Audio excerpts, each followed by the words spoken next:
Breaking. U.S. withdrawing from Cold War nuclear arms control treaty with Russia. The U.S. is withdrawing from a historic Cold War-era nuclear arms control treaty because of ongoing violations, Secretary of State Mike Pompeo announced Friday. The Intermediate Range Nuclear Forces, or INF, treaty has been central to limiting the kinds of nuclear weapons both countries can deploy, and without it, experts fear there will be a new nuclear arms race. When an agreement is so brazenly disregarded, and our security so openly threatened, we must respond, Pompeo said at the State Department. Pompeo first announced the U.S. intention to withdraw in December, giving Russia a 60-day window to come back into compliance, and that window runs out on Saturday. Withdrawal now requires an additional 6-month window, according to the treaty's terms.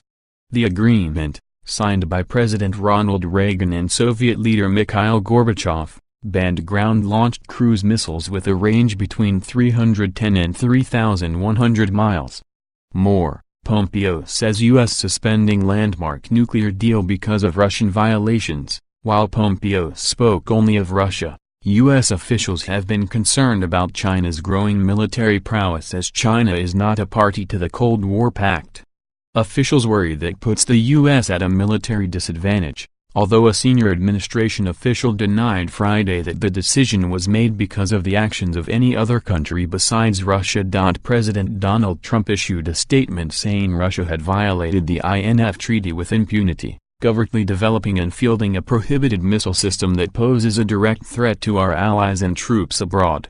The U.S. first accused Russia of violating the pact in 2014, but Russia first denied it possessed the weapon in violation and then later said that weapon didn't violate the treaty's terms. Kremlin spokesperson Dmitry Peskov said Friday Russia regrets the U.S. decision and accused the U.S. of being unwilling to hold any substantial talks. But the top U.S. diplomat for arms control had met with Russia repeatedly in the last 2 months, saying after each meeting that Russia continued to deny its deployment and the U.S. had no other choice. With the 6-month wind-down period beginning Saturday, Russia could still return to compliance and save the treaty. This is their final chance, a senior administration official said. While critics have expressed alarm about a new arms race, Pompeo argued that that arms race is already underway because of Russian proliferation. Instead of being constrained by a treaty that didn't have both parties abiding by it, Pompeo said, the U.S. had no choice but to end it. It does no good to sign an agreement if the parties aren't going to comply with it. The piece of paper, if it's not being complied with, doesn't reduce the risk. It doesn't take down the threat to the people around the world, he told reporters. A senior administration official later told reporters that any talk of a new arms race was Russian propaganda and that the U.S. was only looking at expanding its conventional weapons options at this point. Pompeo and Trump also said that U.S. allies in Europe were with them, with Trump's statement saying, "Our NATO allies fully support us, because they understand the threat posed by Russia's violation and the risks to arms control posed by ignoring treaty violations." NATO Secretary-General Jens Stoltenberg said the alliance fully supports the U.S. suspension and notification of withdrawal from the treaty. But there are concerns about what comes next.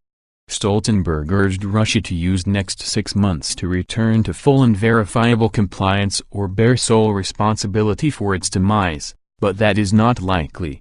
Without the INF treaty, the question becomes how will the U.S. contain Russia's missile proliferation? Critics like Senator Bob Menendez, the top Democrat on the Senate Foreign Relations Committee, say the Trump administration lacks a coherent strategy to address the threat new Russian cruise missiles pose to the interests of the United States and those of our allies.